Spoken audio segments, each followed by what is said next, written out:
Hello everyone and welcome to The Jump. Happy Friday. It is great to have your company and what a week it has been. The Sydney Kings crowned the NBL champions, breaking a 17-year drought. We're going to chat all of that, and to help me do it, Andrew Gaze and Leonard Copeland. Gents, you were both there. What a night. I picked him.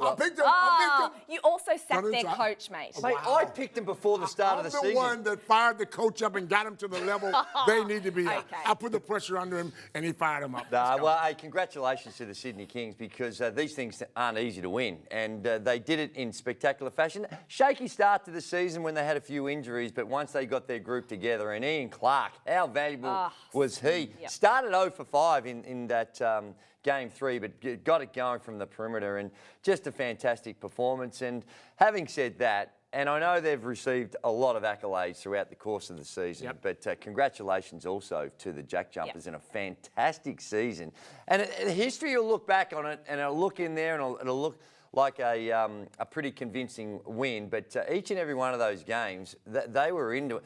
They were genuine contests. I don't want to seem like a downer, but they're going to have some pressure on them next year because people are going to expect them to win. All right, we'll get into that a little bit later on, but you were both there at the grand final, Game 3, up in Sydney on Wednesday night. Let's take a look at how it all unfolded. Will this be the coronation of the Kings? 3 NBL titles. They haven't won one for quite some time, though. It's been a drought. 2005 was the last 17 time. long seasons for these Kings. They're thirsty. They're hungry. They might get it done tonight. Pristine, precise basketball from the Kings. Oh, hello. What a pass. Sydney are within one. They've scored off their last 2 trips down the floor. McIntosh, wonderful move. Josh Adams, 6 points. It's a hot start to the game. Stepping back for 3. Oh, there we go. McIntosh, little pick and pop. That goes as well. The Jack Jumpers have scored the last 6. McIntosh is left open and hurts them again. Adams throws a bullet for Steindl. Yes, sir. Yes, 12 sir. unanswered points for Tasmania. We got a game, fellas. Jet at the top of the key from deep. From very deep. 24 rebounds now between Cooks and that man Martin. And 1. Silivich, catch and shoot 3. Kings starting to get a bit of momentum. 2 more for Clark. Adams off balance. My goodness. That's what he does. Clark with another one. This is incredible. Cooks rolls to the basket. And the jam. Wrong man dunk right there, Daisy. The 17-year drought is over. All hail the Kings. Sydney, the NBL 22 champions. 3-0 sweep of the Jack Jumpers.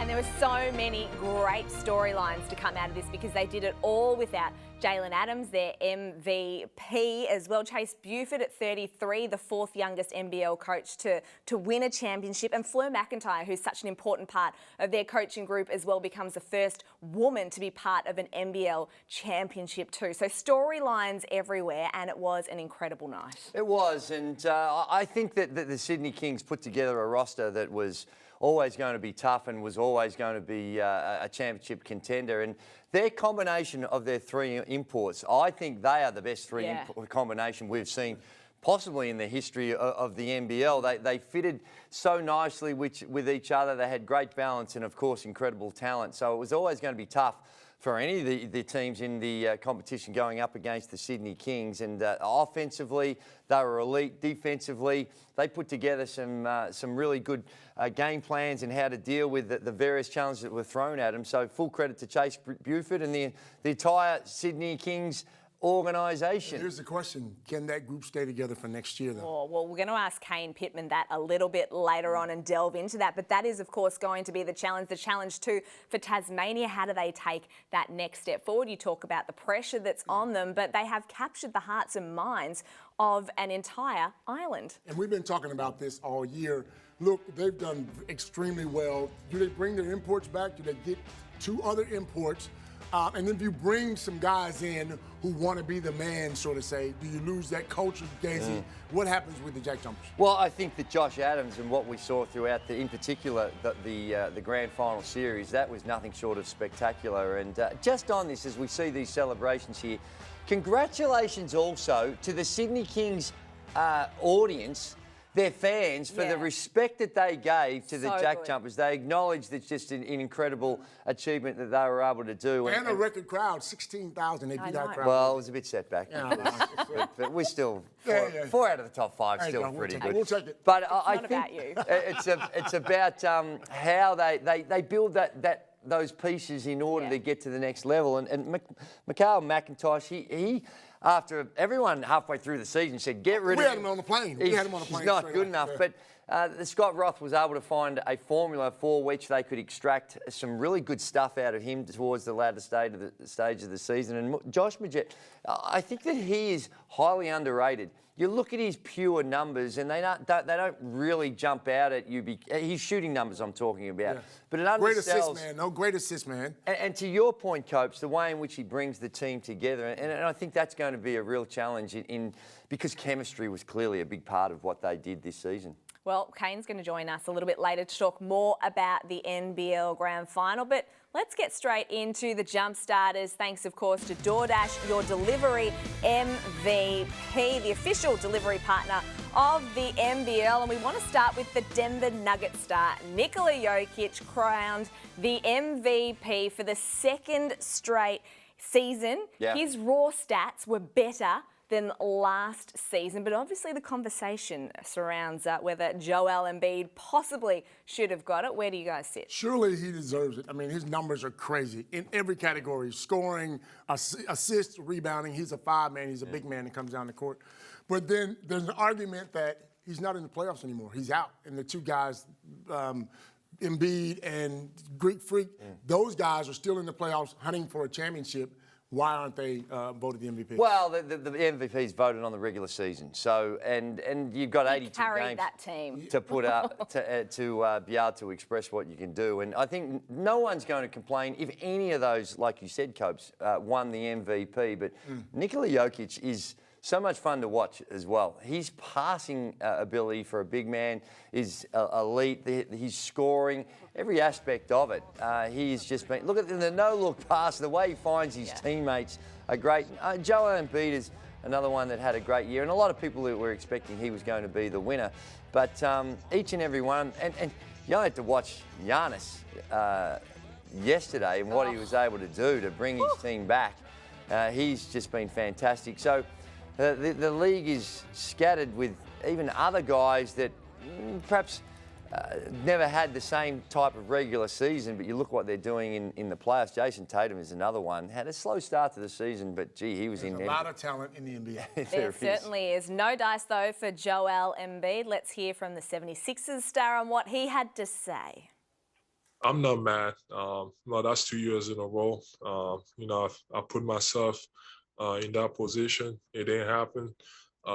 It's almost like at this point is whatever happens. That's probably, last year I campaigned about it. This year, I answered questions when I was asked, and in the next few years until I retire, it's almost like, to me, it's just, I don't know. Like I said, I don't know what else I have to do to win it. And to me, it's like, at this point, it's whatever.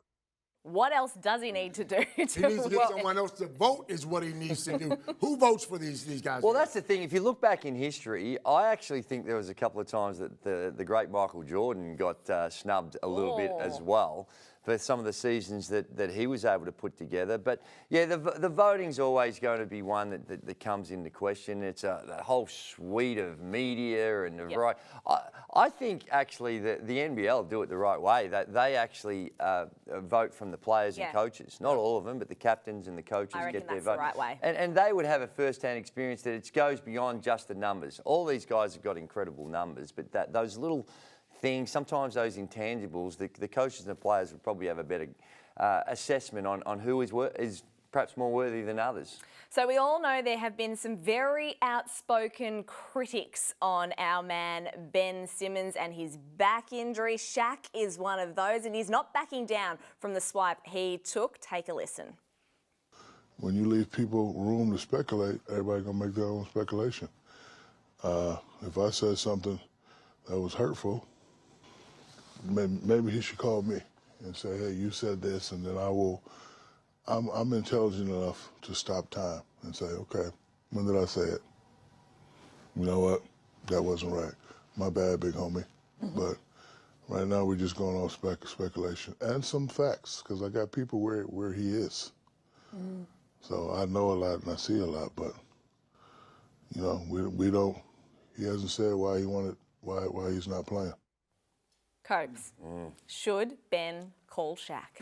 Well, look, Shaq over there is one of the big all-time greats, and he did go to school, same school, LSU, so I think he feels a brotherhood, and he goes, Ben, give me a call, let's talk about it, let's try to get you back on the court. He DM'd him. That's essentially exactly the modern day, you know, That's a call. Phone call. So I think what he's trying to say is, look, you need to get yourself back on the court. In order to do that, let's have this conversation, put it out there. What's the problem? Let's see if I can help you. The problem is, gee, I hope he's got an extensive phone plan, because Ben, if he's going to be calling up everyone that's going to be making the comments, because a lot of people were making, and as we've put on the record, I think some of those comments have been inappropriate and unjustified. But I don't think Ben Simmons needs to be picking up the phone to everyone that makes a comment, and I think it would hurt more coming from Shaq and some of those former players, like you say, the legends of the game. But you got to. Well, Shaq's going to tell him what he really needs to do, though. Shaq's been there and done that. He's going to give him some good advice. He's a big brother trying to get you back on the court, Gazy. Yeah, that's true. But I reckon Ben's been getting a lot of advice over the wrong advice, maybe. Perhaps. Maybe. Too many cooks in the kitchen. All right, that was the Jump Starters. Thanks to DoorDash, your delivery MVP. We will ask Tim Legler about Ben Simmons, because the ESPN analyst and, of course, former NBA star is going to join us later on the show. Stay with us on The Jump. Kane Pittman next.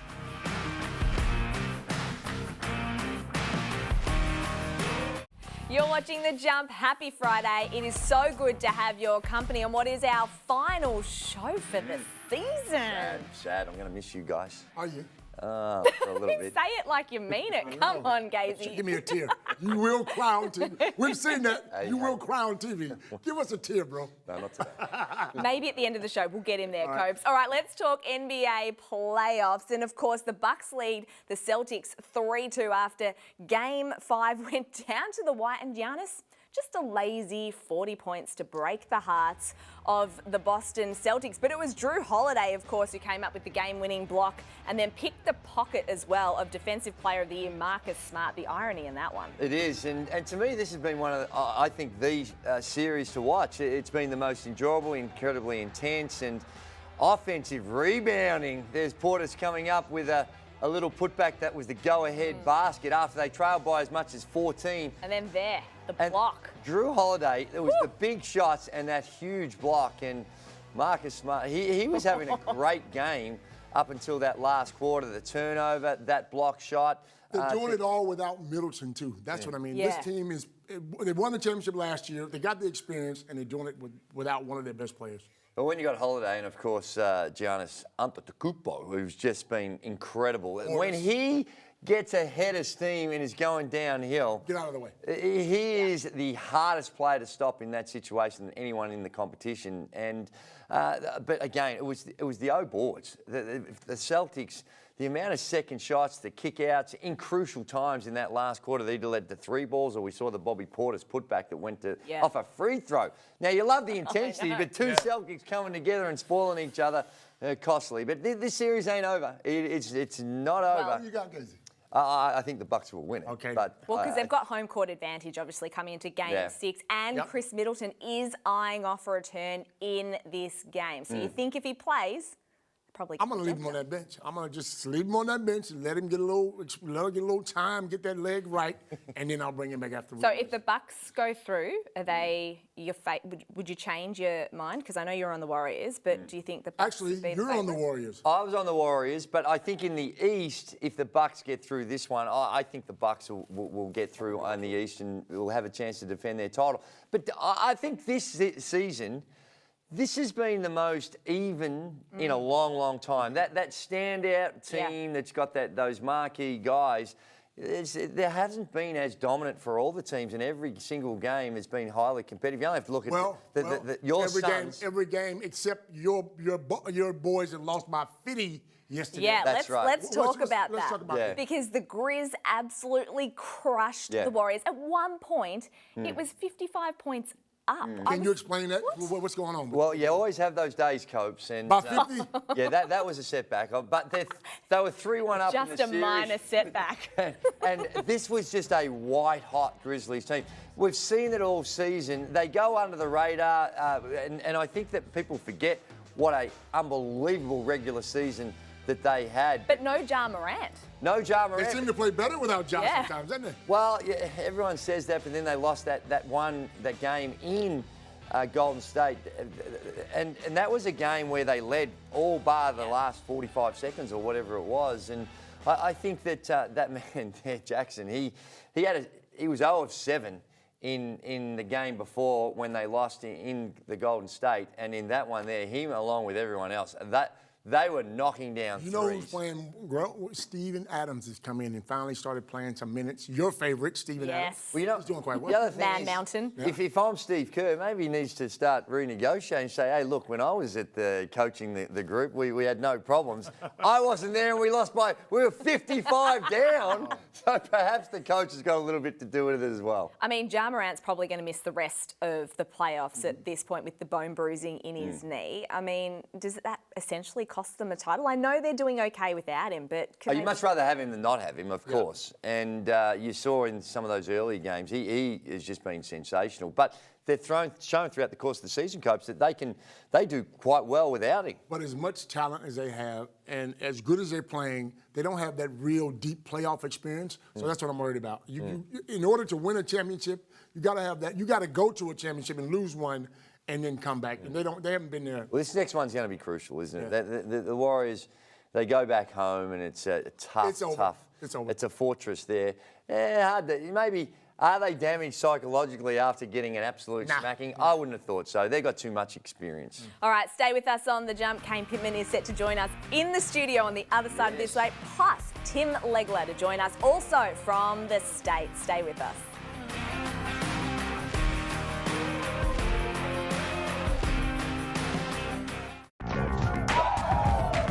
Probably 150 people in the locker room. The energy, the heat, the love, it was all there. It was loose but tight. We kept it together, and it's not over yet. We're going to kick on again, but look, it was really extraordinary. It was great to have him and my mom there. It was great for Jalen to have his family there despite not playing. I thought that was really special. And obviously a lot of our local guys, they all had family, and it was fun to get to meet some people for the first time and share that all together. But yeah, my dad's been around the world, and he was just blown away at the quality of the playoff games. I mean, that game 2 in Tazi, the shot making, everything, that was as good as you'll see basketball-wise. And to have 16,000 people in the gym last night at the presentation of the league, I think it was just really impressive. When I first got involved with the club, the thing I said to our players at the time, and I say to every player that comes and plays for us now, is you walk tall, you're a Sydney King. And you've got to do that. You've got to be proud of what we're doing and take pride in our effort every day, and the results will come, and we've seen it now, finally. Your 2022 Hungry Jacks NBL champions, the Sydney Kings.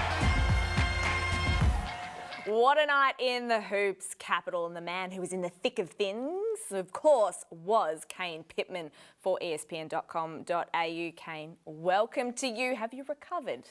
I have. A little bit of jet lag, long flight down from Sydney to Melbourne, but it was a huge night. It was an incredible night. That was the first time I've been at Kudos Bank Arena in Sydney, and 16,500 fans. This is as close as you can get to an NBA experience in the NBL with that full crowd, and they were going absolutely nuts. We just saw Paul Smith. I can tell you he was sprinting around the post-celebration room, yelling. I don't know what he was yelling, but he was just running around like an absolute madman, so they were having a great time. Okay, I want to talk real about this. Is this a dynasty in the making here? Is this what we're talking about? Well, only if they can keep the players, and that's the big question mark. And even talking to Chase and Paul Smith and Andrew Bogut and those guys a part of the front office after the game, they're already looking ahead, and they're realising that they have to get moving now on signing some of these big-name players. Gazy already mentioned the 3 import stars that they have. But even a guy like Xavier Cooks, some of the role players, DJ Vasiljevic, who had huge games when it really mattered, big shots. So there is a lot of players on this roster that are going to be wanted. They got to open up the bank book, though. They got to pay. They would have already opened it up. Well, they got to open it up again. Yes. If they can. Jerrell Martin, talk to me about him. Yeah, so we caught up with Chase and Paul Smith and Xavier Cooks and DJ and those guys yesterday morning at a very wet harbour. I think they were hoping for a scenic photo shoot. It wasn't quite the case.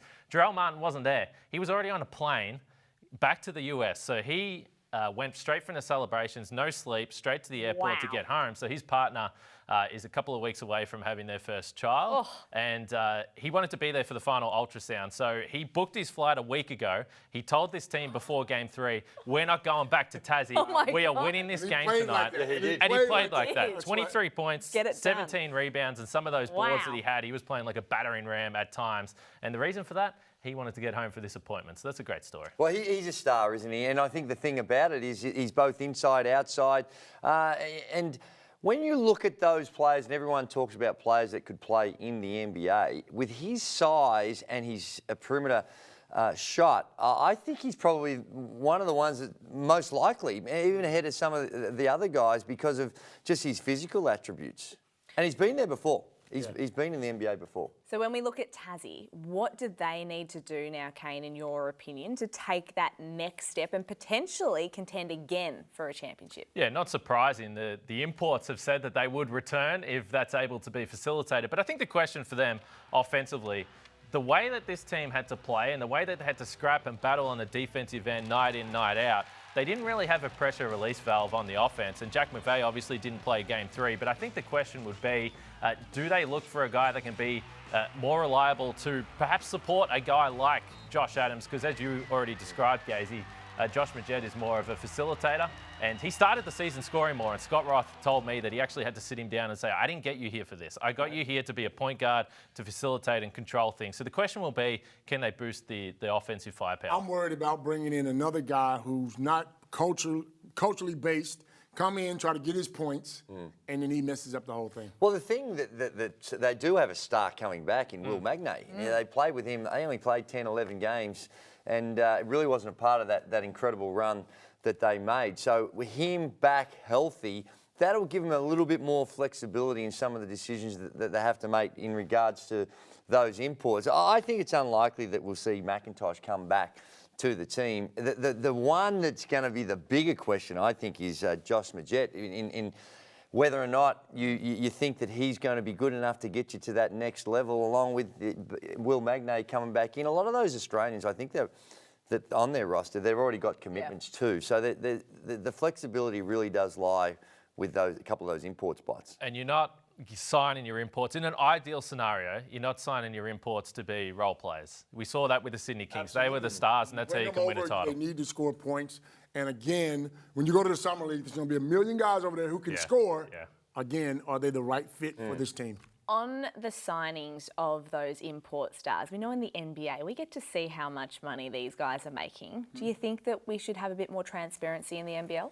I don't think that the players are going to be too into this idea, and I think part of that is that if you look at the salary scale in the NBL compared to the NBA, a minimum deal in the NBA is $1.6 million. So those players, even on the minimum deal, they're probably thrilled, and I think that is the problem with the salary stuff. Perhaps full team spending is something that would be more interest to the public, so they can say, okay, Sydney's spending this much, Melbourne United, we know they like to spend as well. So maybe that is something that would be more public knowledge. And I think it does put a lot of pressure on the players, because some of the players that are getting very handsomely paid, they're under more pressure. That's a good thing. That's right. Whereas now there's a bit of uncertainty. But it works both ways, because there's a lot of players out there that the public think, oh, they're getting heaps and heaps of money. Like, I didn't get paid that much. Copes what are we saying? And it puts more pressure when people think you're getting all the big bucks and you're not. Well, can it cause friction too between teammates as well? Well, you know what it does do? It helps a bit more transparency when you're negotiating. Right now, agents, I mean, most of them couldn't lie straight in bed. And they're there and they're out there and they're pumping up their price when, you know, the reality may not be there. But if it's all public and everyone sees it, then it makes those negotiations for the agents a little tougher, because it's highly transparent. A bit like Gazy with the jump when he was organising the deal. Making all the money here. Okay, let's move on to the Opals, because it's been a dramatic week, of course, with the Opals and Liz Cambage and what's happened with Opal skipper, former skipper, Jenna O'Hay coming out and talking about what happened during that training game. Where to now for the Opals, Kane? Because it's fair to say Liz is not going to be playing in the World Cup come September. Yeah, it's time to move on. I think the girls that are a part of this team, the women that are a part of this team, have been wanting this for a very long time. They weren't happy that the preparation for the Olympics was hampered by everything that was going on with Liz. So it's time to move on. It's time to forget about that. She doesn't want to be there, so who cares? So now this is a team that can compete. This is a team that can win a medal with the talent that they have. And they've got a bunch of young players. Ezzy Magbegor is obviously a star already for this team.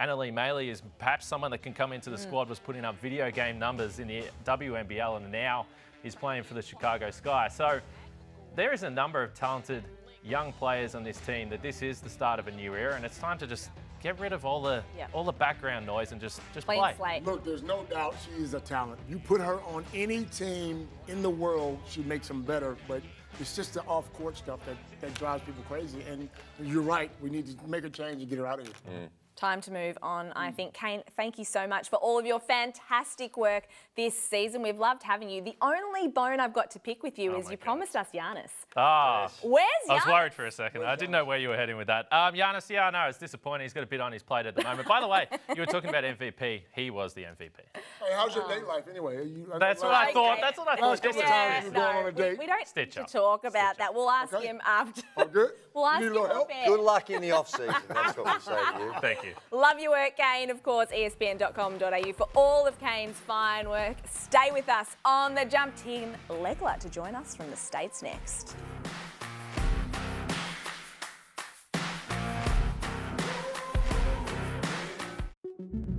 I want to announce to the American public that I think the Los Angeles Lakers should strongly consider trading LeBron James. This is not throwing a speck of shade on LeBron James in case he's watching, which he'll try to deny it, but he's watching, okay? I'm telling you right now, it's no shade at all. It's a testament to his greatness, and it's a compliment to him that I'm saying this is what the Los Angeles Lakers should consider. The Los Angeles Lakers, as presently constructed, are going nowhere. No would be sort of where I'd start, because he's still one of the best players in the league, and he's the reason why they have the title. And any chance of winning a title in the next couple of years hinges on him. Listen here, if I'm the Lakers, right, I would consider trading Anthony Davis for Kyrie Irving.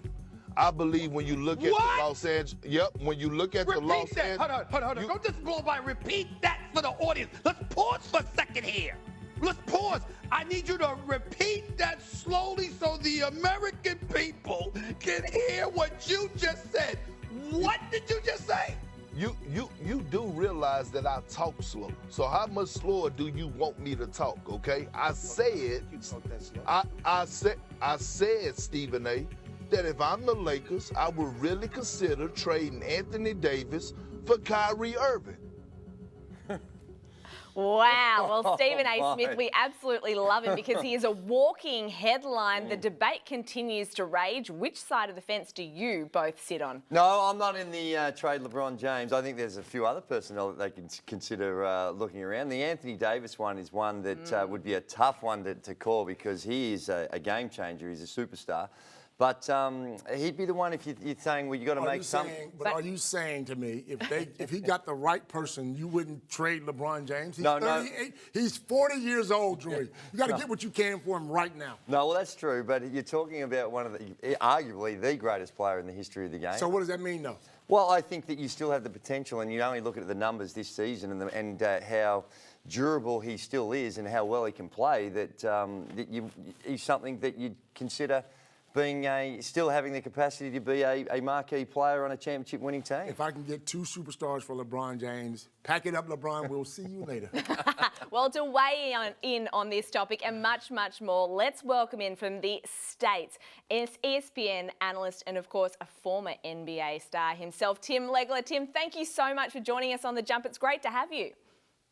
It is my pleasure to be on. Thanks for having me. And you know, look, we talk about LeBron quite a bit here in the States, believe me. I don't think I've done a segment all year without talking about LeBron James. So I'm perfectly comfortable with this topic. Excellent. Where do you sit? Agree or disagree? Should they trade LeBron? You know, it's a little bit of both. So here's the reality. The reality is it would be in the best interest of the organization to consider it. The problem is it's just not how it works with a guy like LeBron. You have to do what he wants. So he's not going to request a trade because I believe he went to LA for a very specific reason. He wants to win in that market. His family wants to be in that market. LeBron James wants to wear that brand on the front of his jersey. Now, what he wants is for them to continue to try to build a team around him that can contend for championships. But I don't think LeBron James is at the place anymore in his career where he's going to go chase it somewhere else. He's going to try to get guys to come join him in LA. This whole thing was orchestrated for him to get there, and he very specifically targeted Anthony Davis to come with him. And then, look, they did win a title. It was in the bubble, and some people maybe don't give that as much weight as some of the other ones LeBron has won, but he did get it done there. He wants to win more, but I also think he's at a place where there's other factors in his life that he's comfortable with. I don't think he's up anymore in the middle of the night losing sleep over trying to catch Michael Jordan. I think he's comfortable in his own skin. I really do. And I think that means quality of life and market and all those things matter a lot to LeBron. So I don't think he's going to request a trade. And if that's the case, they're certainly not going to do it without, you know, something that he wants. Well, Tim, just on what you were talking about him and trying to attract players to the Los Angeles Lakers, he did that, and I guess his first foray into general managing, if you believe the reports and what he did in bringing Russell Westbrook into the organisation, a superstar and MVP, didn't go all that well. Does he have the capacity to think rationally and construct a team? Because the evidence so far is questionable. No, that's a very fair point, and I don't think he is capable. The problem is, again, I think his shadow is he casts such a large shadow, and the people running that organization defer to him. Now, they're not going to go to him specifically and get him to sign off on any move they make.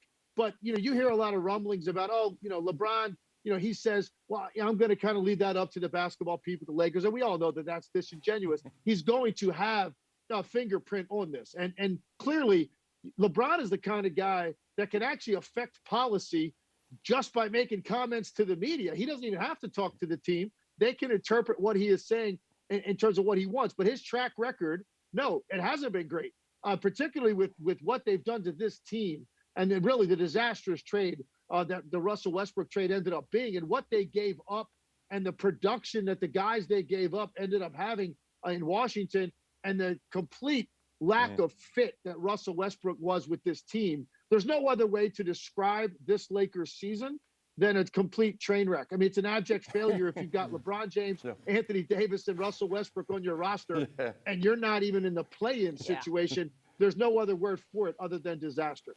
And Tim, with all those high personalities and egos, who's the best guy to coach this team?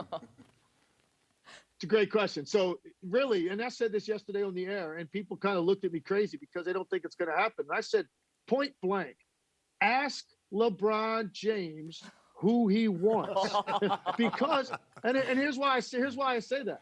At the end of the day, it really, the only relationship that actually matters is going to be LeBron James and the head coach, because he has to buy in. There has to be a respect level there. It has to be somebody that he's comfortable with every day. The same situation took place in Cleveland. David Blatt won a lot of games in his first year. LeBron wasn't comfortable with David Blatt. He didn't know who David Blatt was before David Blatt got that head coaching job. Who did he want? He wanted Tyronn Lue, the guy sitting next to David Blatt. And guess what? Tyronn Lue coached there for the next 3 years, and they got to the finals 3 years in a row. So I think that's what you really need to do. Will it be that point blank? I don't know. But if Jeannie Buss and Rob Pelinka don't have a conversation with LeBron James, if they get it down to a few candidates they're considering to get him to co-sign it, I think you're making a big mistake, because I think that relationship is more important than any other relationship, not just in the NBA, but in all of professional sports, between a star NBA player and the head coach. Because if that relationship fails, basically the coach is a dead man walking in that job. What about Phil Jackson? Because he is advising on this search for the new Lakers coach. Is that a good idea? I can't imagine Phil Jackson having, the energy at this stage of his life with all that he did to roll up his sleeves and do this job. We saw what happened when he went into a front office position with the Knicks. I mean, that track record's not very good. So I guess if he is more comfortable and wants to pursue it, he's going to be more comfortable on the bench, where at least he feels like he can affect the outcome of it. But it was shocking to me to even see Phil Jackson's name come up, just because at some point, don't you want to go enjoy, this stage and this final chapter? The sunset's coming, man. You got to go and enjoy those sunsets on the Pacific Coast, rather than sit there and go into a situation. First of all, you're going into a situation coming off of this year, fairly disastrous, very little roster flexibility. So you're pretty much guaranteed you're going into the season with the same three guys. You saw what that looked like on the court. Russell Westbrook is almost untradeable because he's going to make $47 million this year coming off of that season. So very difficult to have any flexibility with your top guys. You're pretty much going in a status quo. And I don't know if Phil Jackson wants to be a part of that.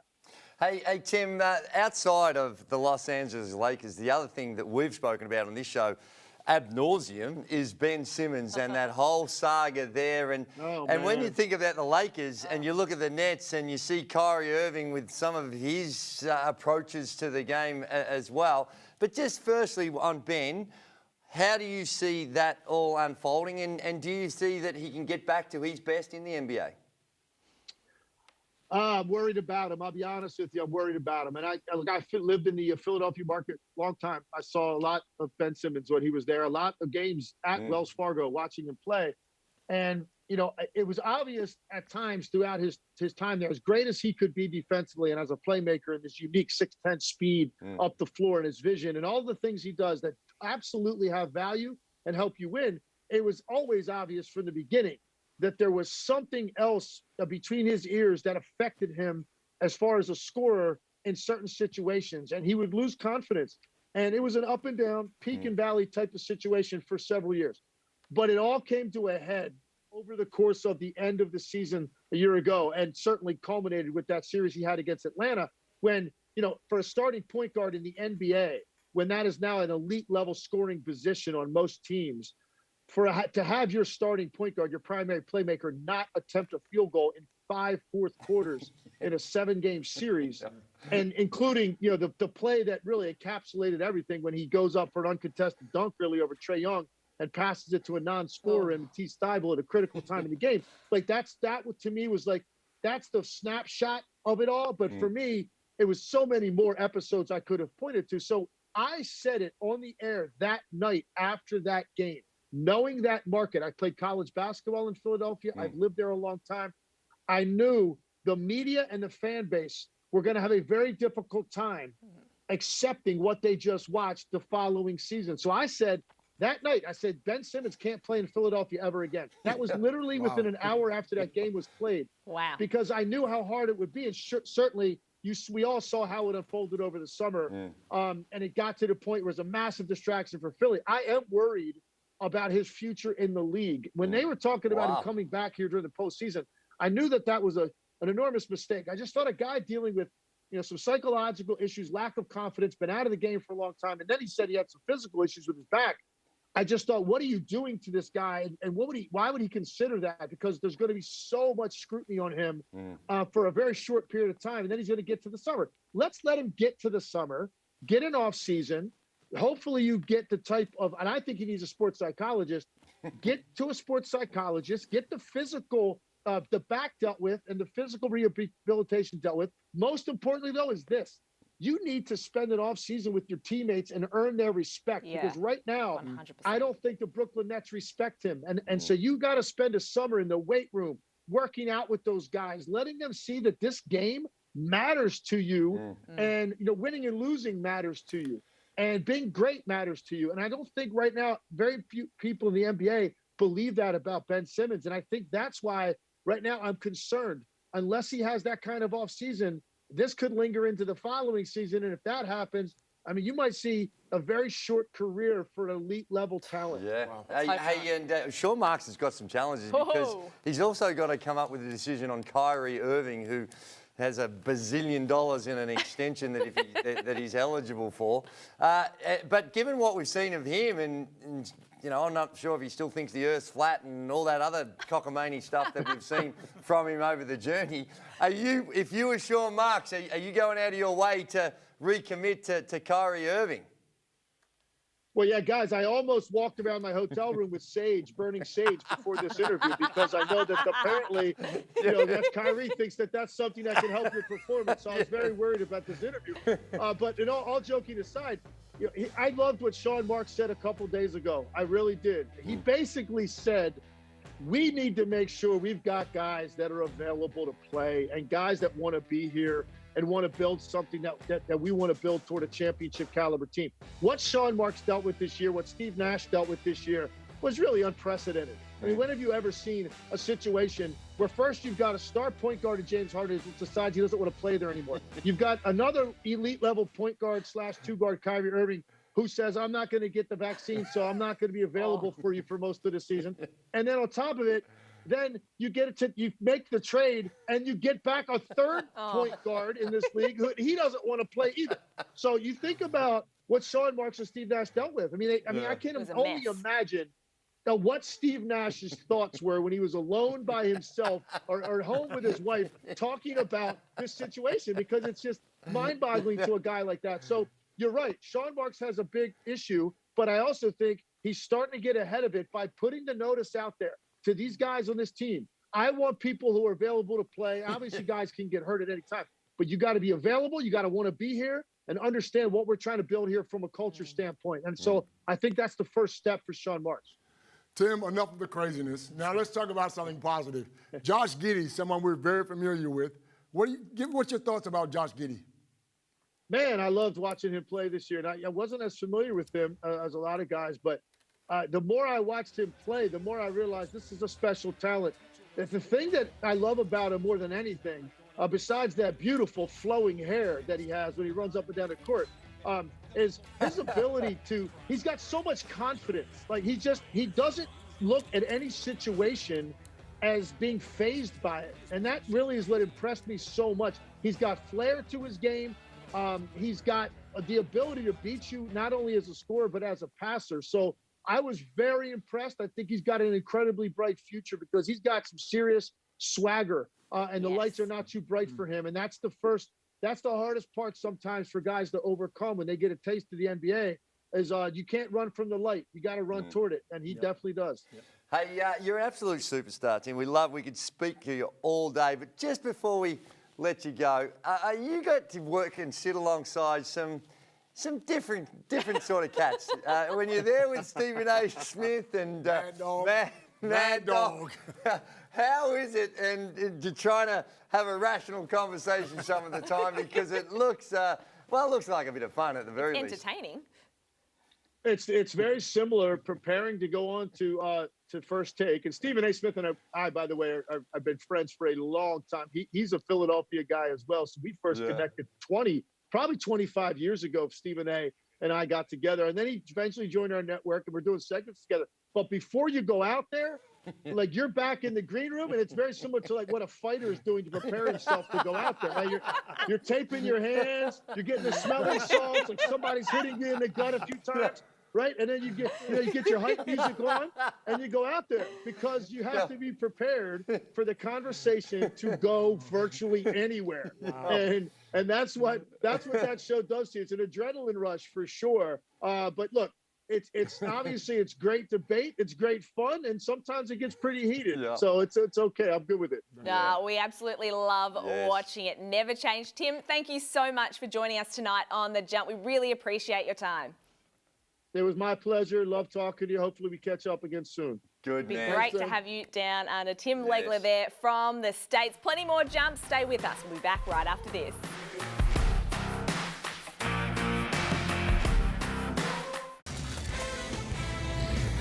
Time now for the Performance Player of the Week, brought to you by Musashi and Jaren Jackson Jr. His talent was on display in Game 5 against the Warriors. He had 21 points and was one of several Memphis players to step up in the win over the Warriors. Our producer, John Clark, made the choice. You disagree, Gazy? Obviously, he don't know basketball, then, does he? He must not. Stay in the. Hey, he must be cancelled after this. Well, maybe. Well, he probably need to be cancelled. He's picking these. I love him to death, and he was fantastic in this romp. But you know his dad, don't you? I do. Played with his dad at the San Antonio Spurs, and but is he a better player than his dad? Yeah, he is. He's much bigger. His dad was 6'6" and was a shooter and was a great personality. So who would you have had as the player? I would have thought Giannis Antetokounmpo in the way he was doing, or you could go local and Xavier Cooks. There's a whole bunch of... Oh, that's right, Xavier Grand Final MVP. Bit of respect. My guy for the whole year. I've been talking about him the whole year. No, it's been good. But, that's out of left field. And good That's okay. We want to be different. We want to share the love and spread the love on this show and talk about others other than Giannis, which we do with Kane all the time.